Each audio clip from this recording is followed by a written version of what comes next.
Avoir peur d'une intelligence artificielle est devenu presque un cliché. Et oui, nombreuses sont les œuvres de science-fiction qui ont traité la question, bien souvent sous la forme d'un soulèvement des machines et d'une guerre apocalyptique. Ces scénarios hollywoodiens ont tendance à banaliser ce qui est en train de voir le jour. La naissance d'une intelligence qui nous dépasse. Aujourd'hui, l'humanité souffre d'une faiblesse à sentir le danger, particulièrement le danger que représente une super intelligence artificielle. On a plutôt tendance à trouver ce qui entoure la robotique, les ordinateurs, les machines, les IA, plutôt cool. Et c'est bien là une partie du problème. Il semble que nous n'arrivons pas à ressentir une réponse émotionnelle appropriée au développement de l'IA et ses dangers qui l'accompagnent. La peur des machines intelligentes est souvent caricaturée en une armée de robots machiavéliques cherchant à nous tuer tous, ou à nous brancher à la matrice. Mais ce n'est pas le scénario le plus probable en fait.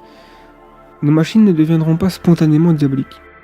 L'inquiétude, c'est que nous allons créer des machines qui seront tellement plus compétentes et intelligentes qu'à la moindre divergence entre nos objectifs et les leurs pourrait causer notre perte. Regardez comment on traite les fourmis.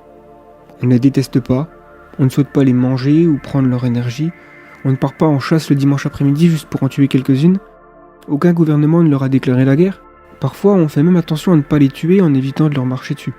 Par contre, si leur présence entre en conflit avec un de nos objectifs, par exemple construire une maison sur un réseau de fourmilières, alors là, on les extermine sans hésiter, et bien souvent sans même en avoir conscience. Donc l'inquiétude ici, c'est que nous allons peut-être créer des machines qui nous traiteront, consciemment ou non, avec le même égard. On peut se demander si on va continuer à améliorer l'intelligence de nos machines. L'intelligence est d'une grande valeur. À vrai dire, c'est probablement notre bien le plus précieux en tant qu'espèce. Il y a d'énormes problèmes qui nous attendent et certains qui doivent être résolus dès à présent.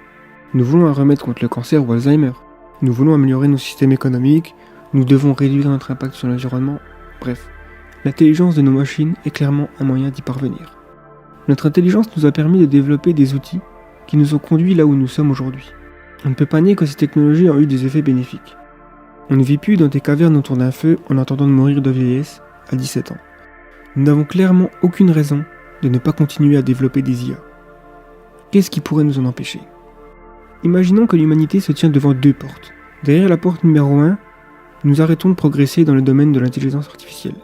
Nos ordinateurs, logiciels et algorithmes cessent de s'améliorer, à cause d'une guerre nucléaire, d'une pandémie mondiale ou encore d'un impact d'astéroïdes. Du coup, on se rend compte que pour que l'humanité arrête de progresser dans ce domaine, il faudrait un cataclysme qui détruise la civilisation telle qu'on le connaît. Ce qui nous amène à la porte numéro 2. Nous continuons d'améliorer l'intelligence de nos machines, année après année, jusqu'à ce que nous arrivions au point où elles seront plus intelligentes que nous le sommes. Et passé ce point, elles pourront s'améliorer elles-mêmes. Si nous créons une super intelligence, cette dernière va créer une ultra intelligence. Nous risquons ce que le mathématicien I.G. Good appelait une explosion d'intelligence, qui signifie que nous perdons le contrôle sur toutes les améliorations. Une super intelligence pourrait être la dernière invention humaine.